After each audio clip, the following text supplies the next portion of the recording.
Hello students, this is video number 6 of work power and energy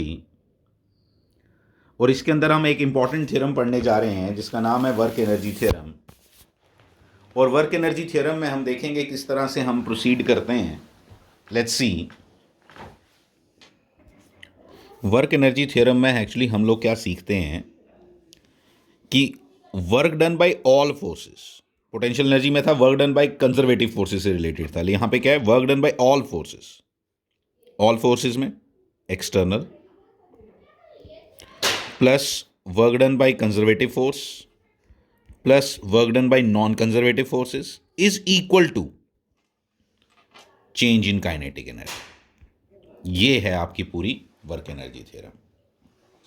अच्छा, यहां पे ये वर्क डन बाय सारी फोर्सेस का सम है जो, क्या मैं इसको ये भी बोल सकता हूं वर्क डन बाय,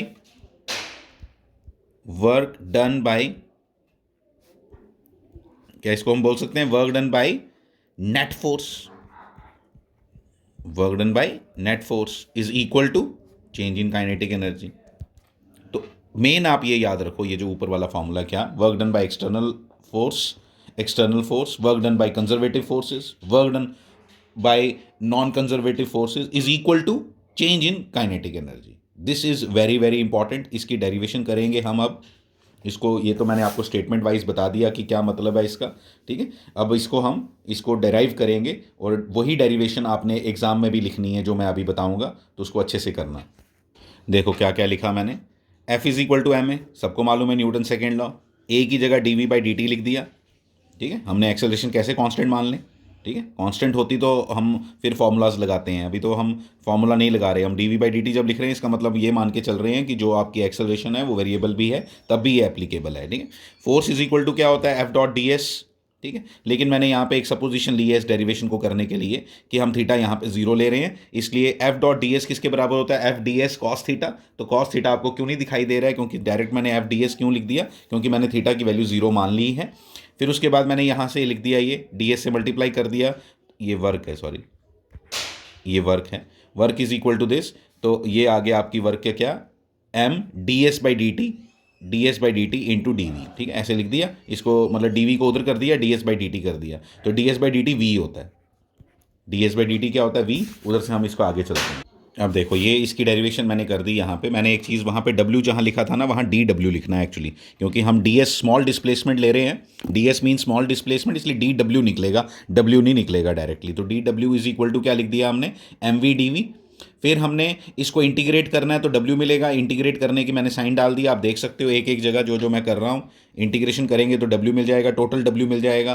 फिर वेलोसिटी आपकी कहाँ से, आप यहाँ पे विद रिस्पेक्ट टू क्या चल रहा है सब, यहाँ पे वेरिएबल कौन डी वी है ना, तो डी वी है तो इसका मतलब हमने विद रिस्पेक्ट टू वी हमने इसको डिफ्रेंशिएट करना है। तो लिमिट्स भी कौन सी डालनी होती हैं वी वाली। तो वी की इनिशियल लिमिट्स क्या होती हैं, initial velocity V. Final limits क्या होंगी, अपर लिमिट क्या होगी इसकी, फाइनल वेलोसिटी वी। वहाँ से हमने इसको किया। अब यहाँ पे m तो कांस्टेंट, m को बाहर निकाल दिया। वी डी वी की इंटीग्रेशन क्या होगी, मतलब x डी एक्स जैसे होता था, यानी यहाँ पे v है तो v की इंटीग्रेशन क्या होगी वी स्क्वेयर अपॉन टू। जैसे x की डिफरेंशिएशन आप क्या इंटीग्रेशन क्या बोलते थे आप, एक्स स्क्वेयर अपॉन टू। तो यहाँ पे v की क्या बोलोगे वी स्क्वेयर अपॉन टू। तो वो टू मैं बाहर निकाल देता हूँ, मैंने लिमिट्स में उसको तंग नहीं करना, इसलिए वो यहाँ से आ गया। यहाँ पे पहले मैंने v डाला, v की जगह पहले v डाला, मतलब v ही रहा, और फिर मैंने v की जगह u डाला, तो इसलिए क्या बन गया एम वी।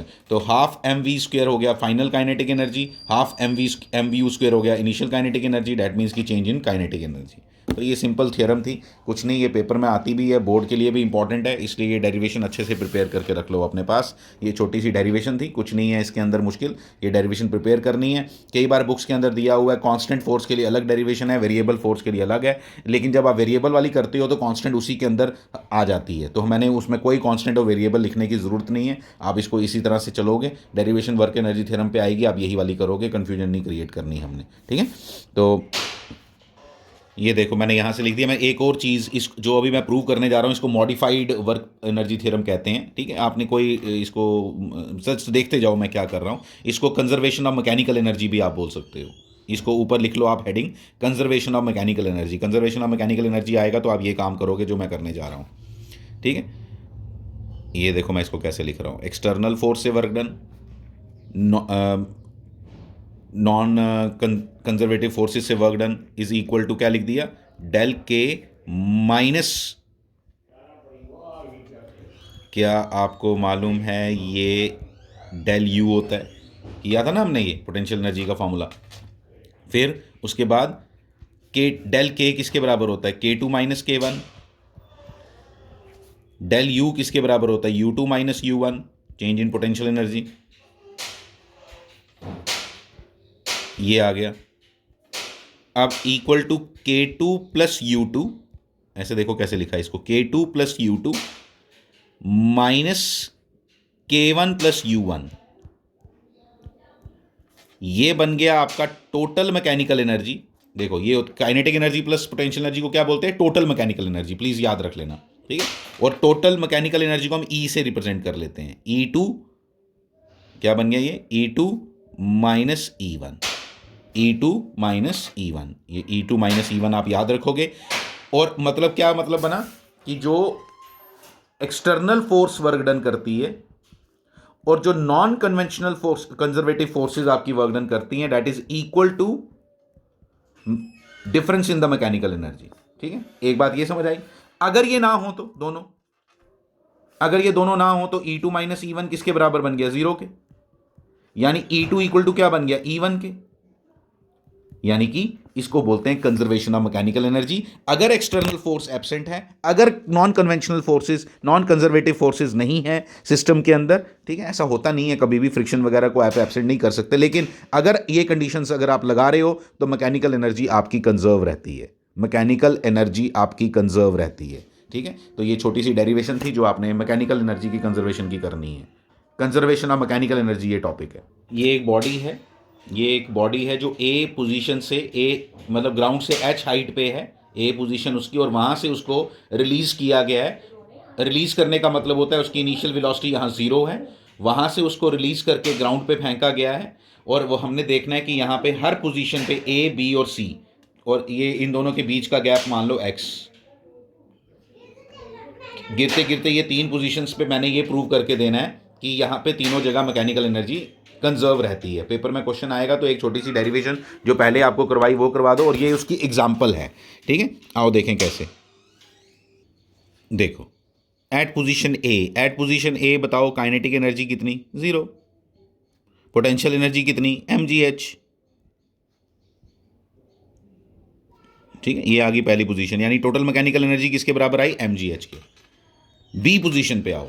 बी पोजीशन पे पहले आपको क्या निकालनी पड़ेगी, आपको निकालनी पड़ेगी पहले इसकी वेलोसिटी, तभी आप काइनेटिक एनर्जी निकाल पाओगे। यहाँ पे वेलोसिटी जीरो थी इसलिए हमने उसको जीरो ले लिया, क्योंकि जस्ट रिलीज किया है हमने वहाँ से। तो यहाँ पे हम फॉर्मूला लगाएंगे V square minus U square equal to twice A S, ये फॉर्मूला लगाएंगे, ठीक है। तो यहाँ पे ये जब फॉर्मूला लगाएंगे तो आपको मालूम चल गया कि वी हमने निकालना है, तो वी किस पोजीशन पे, बी पोजीशन पे, इस पोजीशन पे निकाल रहा हूँ। तो कितना डिस्टेंस चला है उसने, x, तो we square equal to 2gx, ठीक है। तो लेने दो we square equal to 2gx।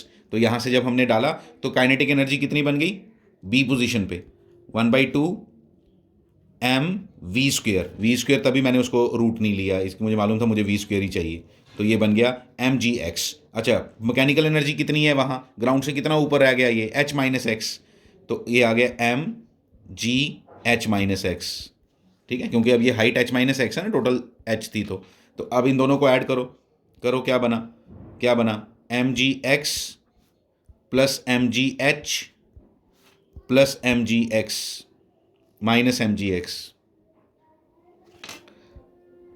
mgx, ये कैंसिल, आंसर कितना आया, सेम mg, यानी मैकेनिकल एनर्जी दो पोजीशन पे तो कंजर्व है ही है। अब यहाँ पे निकालो सी पोजीशन पे, आप खुद सी पोजीशन पे खुद निकालो। कैसे निकालोगे, यहाँ पे लिखोगे वी स्क्वेयर माइनस, और सी पोजीशन पे ग्राउंड से कितनी ऊपर हो, अब आप ग्राउंड से कितनी ऊपर हो, जीरो, यानी यहाँ पे पोटेंशियल एनर्जी क्या है, जीरो, लेकिन काइनेटिक एनर्जी क्या होगी उसके लिए, वी स्क्वेयर इक्वल टू क्या आ जाएगा, एस की जगह एच आ जाएगा, क्योंकि अब तो टोटल डिस्टेंस उसने एच चला है, तो 2gh आएगा, ठीक है। तो जब आप सॉल्व करोगे तो you will get the same result. तीनों के लिए आपकी मैकेनिकल एनर्जी क्या रही, तीनों के लिए आपकी मैकेनिकल एनर्जी कंजर्व्ड रही। तो जब आप इन तीन पोजीशंस पे इसकी टोटल एनर्जी कैलकुलेट करोगे, मतलब टोटल मैकेनिकल एनर्जी कैलकुलेट करोगे, हमने एयर फ्रिक्शन को यहाँ निग्लिजिबल माना है, वो सब चीज़ें नॉन कंजर्वेटिव फोर्सेज हमने यहाँ कंसिडर नहीं की हैं। ऑब्वियसली नॉन कंजर्वेटिव फोर्सेज अगर हम कंसिडर करते हैं, फ्रिक्शन, एयर फ्रिक्शन, ये सब नॉन कंजर्वेटिव फोर्सेज होती हैं, अगर वो कंसिडर करते फिर मैकेनिकल एनर्जी कंजर्व नहीं रहती। ये याद रखना आप प्लीज़ बात।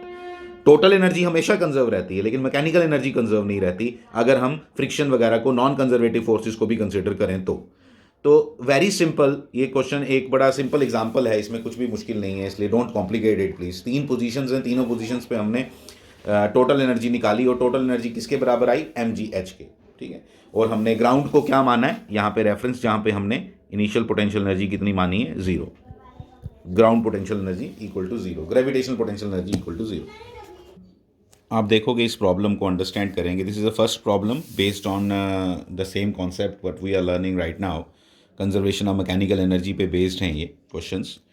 हमने ये एक नेचुरल लेंथ पे स्प्रिंग पड़ा था, हमने उसको कंप्रेस किया,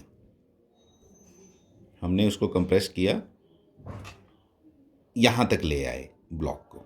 आप समझ पा रहे हो ना, यहाँ तक हम ब्लॉक को ले पाए। कितनी कितनी कितनी कंप्रेस कर दिया आपने कंप्रेस कर दिया x0 फॉर एग्जाम्पल,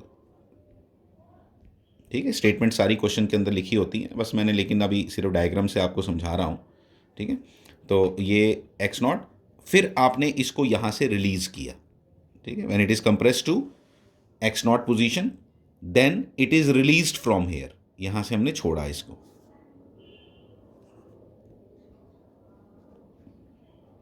रिलीज,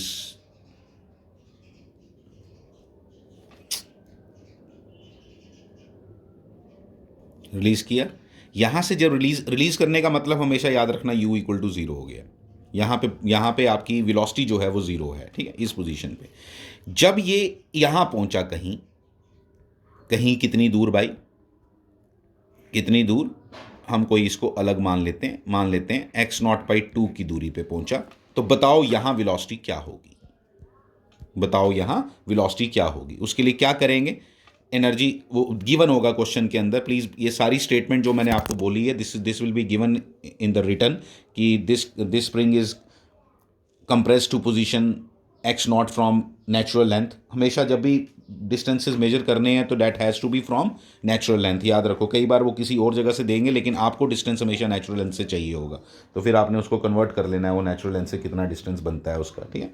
तो यहाँ पे हमने क्या करना है, then it is released from this position, compressed position, and when it reaches to position x0/2 on the other side from the natural length, what will be its velocity, ठीक है। इस तरह से करके क्वेश्चन लिखा होगा। और फिर आपको यहाँ पे ये मास m तो गिवन ही है। अब आपने क्या करना है, आप बताओ, इस पोजीशन पे 2 पोजीशन आ गई ना आपकी, ये वाली पोजीशन और ये वाली पोजीशन, इन दोनों पोजीशंस पे आपने मैकेनिकल एनर्जी को इक्वेट करना है, ठीक है। मैकेनिकल एनर्जी को इक्वेट करना है, क्योंकि हम यहाँ पे नॉन कंजर्वेटिव फोर्सेस को भी 0 मान रहे हैं, यहाँ पे एक्सटर्नल फोर्स को भी 0 मान रहे हैं। इसलिए कितना आंसर आ जाएगा यहाँ, काइनेटिक एनर्जी 0 हो गई पहली पोजीशन पे, फर्स्ट पोजीशन पे kinetic energy 0, mechanical energy, sorry potential energy क्या होती है, बताओ फार्मूला, ये तो लिख दिया मैंने आपको, आ भी गया।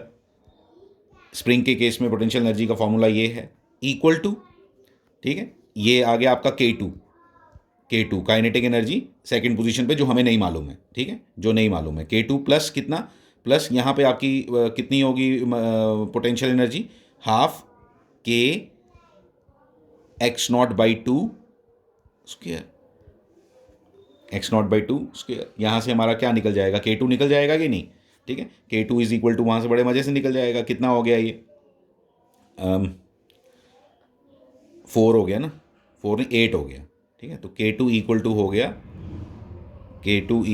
गया, आपका K2 हो गया सेकंड पोजीशन पे kinetic energy, that will be equal to 1/2 minus 1/8 kx0 square,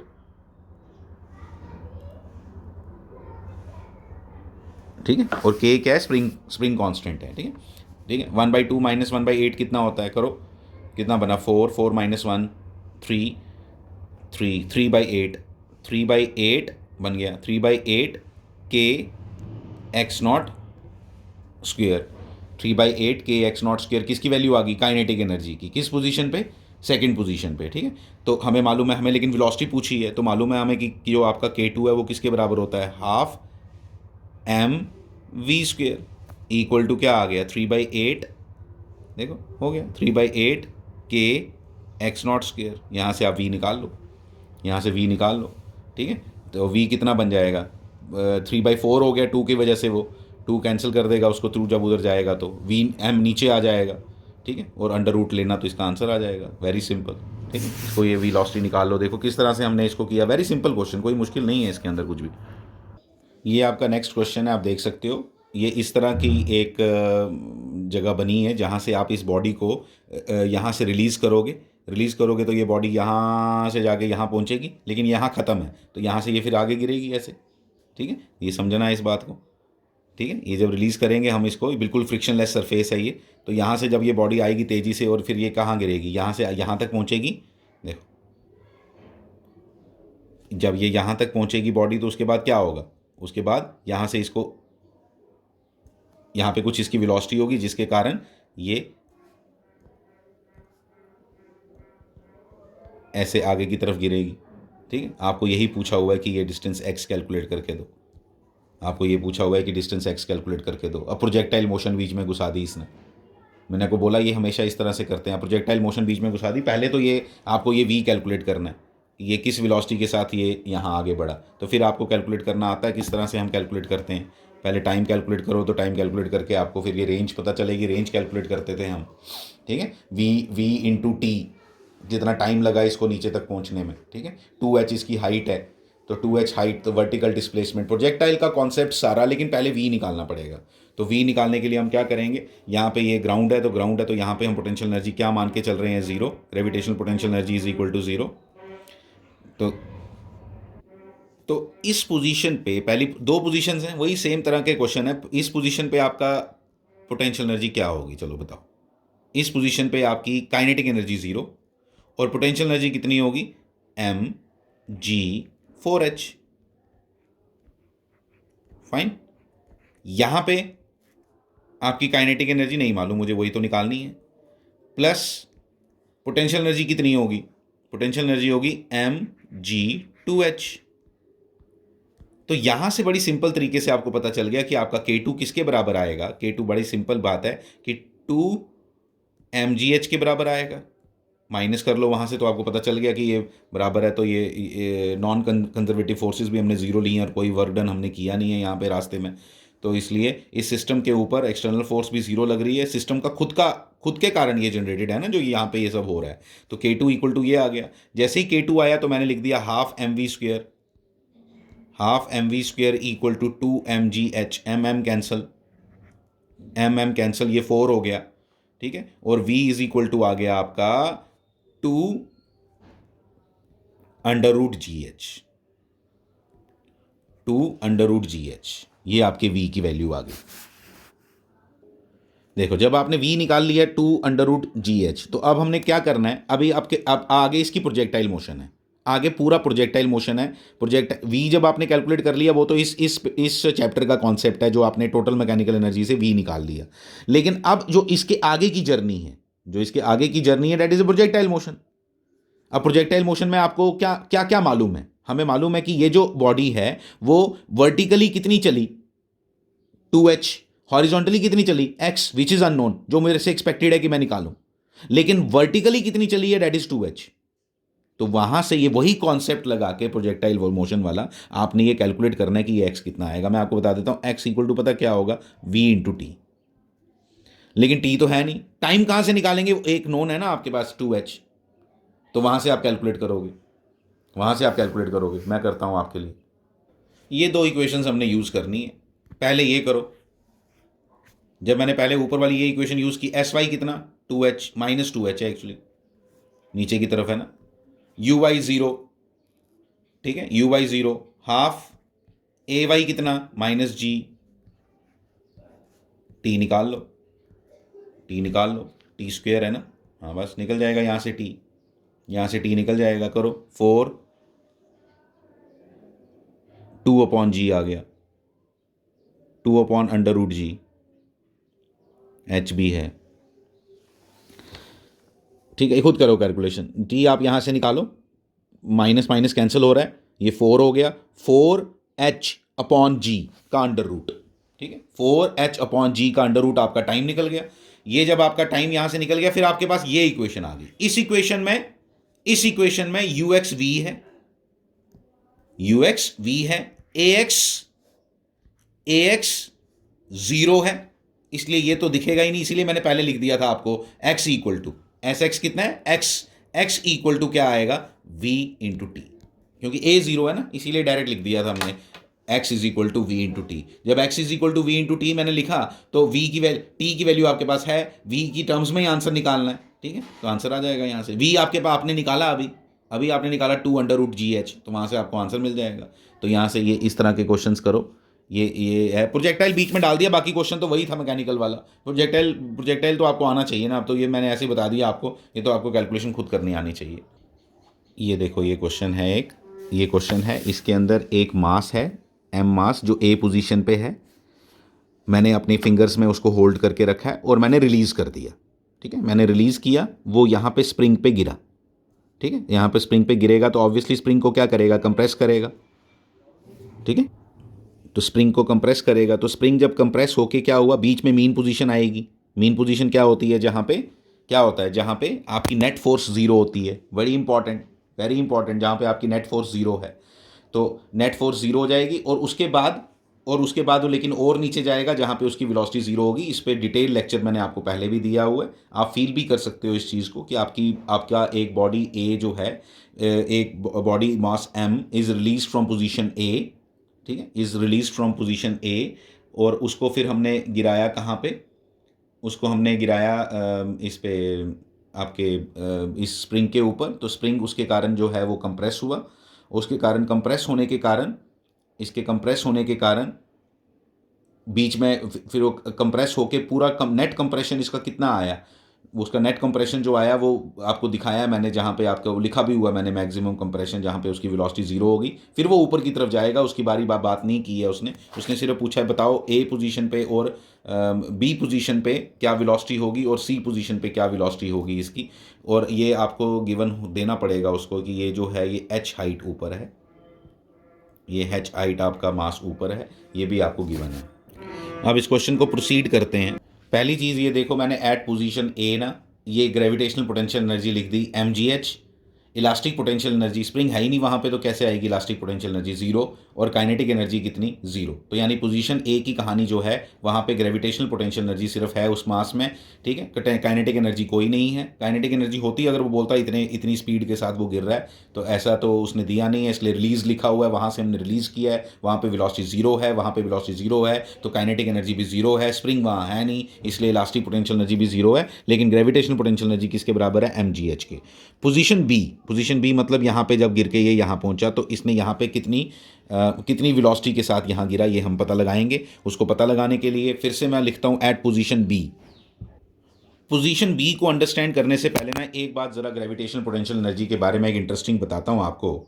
मैंने कल रेफरेंस के बारे में की थी कि हमने ग्राउंड को हम क्या लेते हैं, रेफरेंस लेते हैं। ठीक है, लेने को आप कहीं पे भी रेफरेंस ले सकते हो। इसकी छोटी सी एग्जांपल आपको बताता हूँ कि टेबल के ऊपर आपकी बुक पड़ी है अगर, तो आप क्या बोलोगे, टेबल के ऊपर उसकी पोटेंशियल एनर्जी कितनी है। प्लीज़ नहीं बोलना, क्योंकि हम सिर्फ change in potential energy find कर सकते हैं। और अगर आपको कोई पोटेंशियल एनर्जी किसी पर्टिकुलर पोजीशन पे पूछ रहा है, तो उसको बोलो प्लीज़ पहले रेफरेंस बताओ कि कहाँ से आप बात कर रहे हो। ठीक है, कहाँ से बात कर रहे हो, और उसकी मुझे पहले बताओ कि जहाँ से उसकी बतानी है। ठीक है, जैसे टेबल के ऊपर बुक पड़ी है, टेबल आपका फ्लोर के ऊपर पड़ा है, तो टेबल की कुछ अपनी हाइट होगी 1 मीटर की या 2 मीटर की, ले लो 2 मीटर की। तो 2 मीटर की हाइट के कारण उसके अंदर एक पोटेंशियल एनर्जी ऑब्वियसली है। तो आपने किसको 0 माना, फ्लोर को। आपने 0 किसको माना, फ्लोर को। तो अगर फ्लोर को 0 माना या नहीं मानो 0, आप बोलो कि भाई इस बुक की potential energy as it is 2 metres above the floor, that is Y इसकी पोटेंशियल एनर्जी फ्लोर से, अगर आप फ्लोर के साथ मुझे पूछ रहे हो, तो फ्लोर से 2mg ज्यादा है, 2mg ज्यादा है, प्लस है, मतलब फ्लोर की पोटेंशियल एनर्जी प्लस 2mg है, ठीक है। अब बोलेगा कोई नहीं भाई मैंने ऐसे नहीं बोलना, मैंने टेबल को 0 मानना है, मान लो अगर टेबल को जीरो मानोगे तो आप ऐसे बोलोगे, ध्यान देना प्लीज, रेफरेंस देखो, चेंज करना बता रहा हूं, ये सबसे इंटरेस्टिंग बात है पोटेंशियल एनर्जी की जो आपको पता होनी चाहिए। मैंने पहले भी इस पर डिटेल लेक्चर दिया है, दोबारा आपको बता रहा हूं कि टेबल की अगर मैं जीरो मान लूं तो टेबल की अगर आप जीरो मानोगे तो फ्लोर की क्या बोलोगे, फ्लोर की टेबल से, क्योंकि वो नीचे आ गया ना, तो टेबल से 2mg कम है। क्या एक ही बात हुई या नहीं हुई, बताओ? क्या एक ही बात नहीं हुई? पहले मैं बोल रहा था टेबल की फ्लोर से 2mg ज्यादा है, अब मैं बोल रहा हूं फ्लोर की टेबल से 2mg कम है। मेरे पास आपसे 10 रुपए ज्यादा हैं और आपके पास 10 रुपए मेरे से कम है, क्या ये एक सेम स्टेटमेंट नहीं है? तो this is one of the same thing. इसलिए रेफरेंस आप किसी को भी ले सकते हो, उससे कोई प्रॉब्लम नहीं है। इसलिए इस तरह के क्वेश्चन में जिनके अंदर कॉम्बिनेशन हो किसका, स्प्रिंग का और ग्रेविटेशनल पोटेंशियल एनर्जी का, तो उन केसेस में नेचुरल लेंथ को तो आपने जीरो मानना ही है। किसके केस में? नेचुरल लेंथ को तो आपने जीरो मानना ही है इलास्टिक पोटेंशियल एनर्जी के केस में। तो उसके लिए रेफरेंस आप नेचुरल लेंथ को मानते हो, तो इसी को आप क्या मान लो, इसी नेचुरल लेंथ वाली पोजीशन को आप क्या मान लो, जीरो पोजीशन मान लो। इसलिए जीरो ग्रेविटेशनल पोटेंशियल एनर्जी भी यहीं पे जीरो मान लो। तो अगर मैंने उसको, और तभी वो आंसर हमने mgh निकाला था पीछे, तो इसको जीरो माना था, तभी इसकी हाइट यहां से h थी ना, यहां से हमने h मेजर की ना। अगर आप नीचे से मेजर करते तो ये पूरी हाइट लेनी पड़नी थी आपको, तो इसलिए मैंने ये बताया नहीं पहले आपको, आई एम सॉरी। तो यहाँ पे मैं आपको बता रहा हूँ कि ये जो आपको यहाँ पे पोटेंशियल एनर्जी दिख रही है वो मैंने इस हिसाब से नेचुरल लेंथ वाली पोजीशन को हम रेफरेंस मान रहे हैं। ग्रेविटेशनल के लिए भी पोटेंशियल उसके लिए तो है ही है। तो अब बताओ नेचुरल लेंथ पे gravitational potential energy equal to zero, elastic potential energy equal to zero, natural length पे होती जीरो है।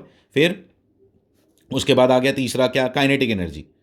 ठीक है, काइनेटिक एनर्जी मालूम नहीं है, के इक्वल टू क्वेश्चन मार्क। तो कोई बात नहीं, आपका पोजीशन ए और पोजीशन बी की टोटल मैकेनिकल एनर्जी क्या रहनी चाहिए, सेम। इसलिए के किसके बराबर आ गया, के किसके बराबर आ गया, जल्दी बोलो, mgh। Total mechanical energy mgh थी पिछले ए पोजीशन में, तो यहाँ पे भी mgh आ गया, एज सिंपल एज दैट। ठीक है, तो के काइनेटिक एनर्जी की वैल्यू कितनी आ गई, mgh। तो mgh आते ही आप क्या लिखोगे, half mv² equal to mgh, m cancel, v equal to √2gh, ये v b आ गया, ये v b आ गया। तो इस तरह से हमने कैलकुलेट कर ली कौन सी, ठीक है। ये जो टेबल और ग्राउंड वाली आपको एग्जांपल बताई, बहुत बढ़िया एग्जांपल है, ये बता रहा हूं मैं आपको। आप किसी ये यहाँ पे इसको भी जीरो मान सकते थे ग्रेविटेशन के लिए, इसको भी मान सकते हो, इसको भी मान सकते हो, कोई प्रॉब्लम नहीं आएगी। स्प्रिंग के लिए इतने पंगे करने की ज़रूरत नहीं है, आप नेचुरल लेंथ को ही रेफरेंस मानो, लेकिन मानने को वहाँ पे भी रेफरेंस किसी को भी माना जा सकता है, फाइन। यहाँ पे क्योंकि हम जब पोटेंशियल एनर्जी कैलकुलेट करते हैं हम कंपैरिजन बोलते हैं। अगर मैं बोल रहा हूँ कि किसी की पोटेंशियल एनर्जी 2 जूल्स है, तो मैं किसी के रिस्पेक्ट में बोल रहा हूँ, वो ऐसे नहीं बोल रहा हूँ। किसी को जीरो माना हुआ तभी उसको 2 बोल पा रहा हूं, जिसको आपने जीरो माना उसके कारण ये अगर 2 बोल रहे हो, तो अगर उसका 10 बोलूंगा तो ये 12 हो जाएगी। रेफरेंस की वैल्यू भी जीरो जरूरी नहीं होती कि जीरो ही लेनी है, जीरो के अलावा कुछ भी। हम तो मैंने आपको बताया फ्लोर से बुक की आपकी पोटेंशियल एनर्जी 2mg ज्यादा है, बस ये याद रखो, ऐसे बोलो फ्लोर से इतनी ज्यादा है। हाँ, फ्लोर की तो बोलेगा भाई जीरो लेनी है, तो मैं बोलूंगा मेरी बुक की पोटेंशियल एनर्जी कितनी हो गई, 2mg। कोई बोलेगा नहीं भाई फ्लोर की खुद की कितनी है, 100 है, तो मैं बोलूंगा 100 + 2mg। ये देखो एट पोजीशन सी की बात कर रहा हूं अब मैं, ये सी पोजीशन होगी आपकी मीन पोजीशन वाली। यहाँ पे कैसे, ये एक्स नॉट नीचे है, क्वेश्चन देखो वहाँ पे आपको दिख जाएगा एक्स नॉट नीचे लिया हुआ है। तो इलास्टिक पोटेंशियल एनर्जी कितनी होगी, हाफ kx²। फिर ग्रेविटेशनल पोटेंशियल एनर्जी कितनी, -mgx0। ठीक है, तो काइनेटिक एनर्जी वहीं से आपका क्या निकल जाएगी, वेलोसिटी। काइनेटिक एनर्जी हमें नहीं मालूम इस पोजीशन पे, लेकिन काइनेटिक एनर्जी नहीं मालूम तो हम क्या करेंगे, काइनेटिक एनर्जी इक्वल टू क्या होगी, इन दोनों का सम आप करके निकाल सकते हो, very easily you can calculate that. ठीक है, इसमें आप कैलकुलेट करो। और x0 की पोजीशन अगर आपको मीन पोजीशन पे, मैंने आप मीन पोजीशन के लिए एक चीज़ लिख के रखो कि mg इक्वल टू kx0 है, ये आपको मैंने पहले भी बताया हुआ स्प्रिंग में। मीन पोजीशन पे नेट फोर्स जीरो होती है, इसलिए mg इक्वल टू क्या है, kx0। तो x0 की वैल्यू क्या हो गई, mg/k, mg/k। तो x0 की वैल्यू आप ये डालोगे, और यहाँ से आप काइनेटिक एनर्जी और वेलोसिटी भी कैलकुलेट कर सकते हो, खुद करो, कुछ नहीं है इसके अंदर। किसके इक्वल करोगे इसको, काइनेटिक एनर्जी, तीनों का सम, इन तीनों का सम इक्वल टू क्या है, mgh। इन तीनों का सम किसके बराबर है, mgh के। x0 की जगह ये डाल देना mg/k, कहाँ से आया मैंने अभी आपको बता दिया। तो इधर से आपको वेलोसिटी किसकी मिल जाएगी, सी पोजीशन की। काइनेटिक एनर्जी जब मिल जाएगी तो अपने आप हाफ mv² का फॉर्मूला लगाओगे तो वो भी मिल जाएगा। इस तरह से आपने कैलकुलेट कर लिया ये, नथिंग इज़ डिफ़िकल्ट हेयर। ठीक है, तो आपकी जो थर्ड पोजीशन है, कौन सी वाली, फोर्थ पोजीशन, जैसे डी पोजीशन, वो क्यों दी हुई है उसका तो अभी तक कोई रेलेवेंस नज़र नहीं आया, लेकिन क्वेश्चन के अंदर पूछा जा सकता था कि ये x1 की वैल्यू भी कैलकुलेट करके दो, ये x1 की वैल्यू भी कैलकुलेट करके दो। तो आपको फिर क्या करना है, ये एडिशनल आपको काम दे रहा हूं मैं खुद करने के लिए। आप क्या करोगे, देखो डी पोजीशन का, अगर आपको पोजीशन डी के बारे में बोलूं मैं, तो पोजीशन डी से आपको, क्योंकि आपको पोजीशन डी पे भी सब कुछ मालूम है, मैं बताता हूं कैसे। पोजीशन डी पे आपको क्या क्या मालूम है बताओ। आपकी, मैं लिख रहा हूं, देखना, ये लिख दी मैंने इलास्टिक पोटेंशियल एनर्जी, आपको समझ खुद आनी चाहिए, नेचुरल लेंथ से उसकी क्या लेते हैं, डिस्टेंस को लेते हैं, आ गया। ग्रेविटेशनल पोटेंशियल एनर्जी नेगेटिव आएगी, नेगेटिव आएगी कितनी, M G x1 plus x0। ठीक है, नेचुरल लेंथ को आपने जीरो माना हुआ है, ये आ गया, प्लस के डी लिख देता हूं इसको, equal to M G H. अच्छा, x0 की वैल्यू अभी आपको मैंने निकालना सिखाई, एम जी अपॉन के।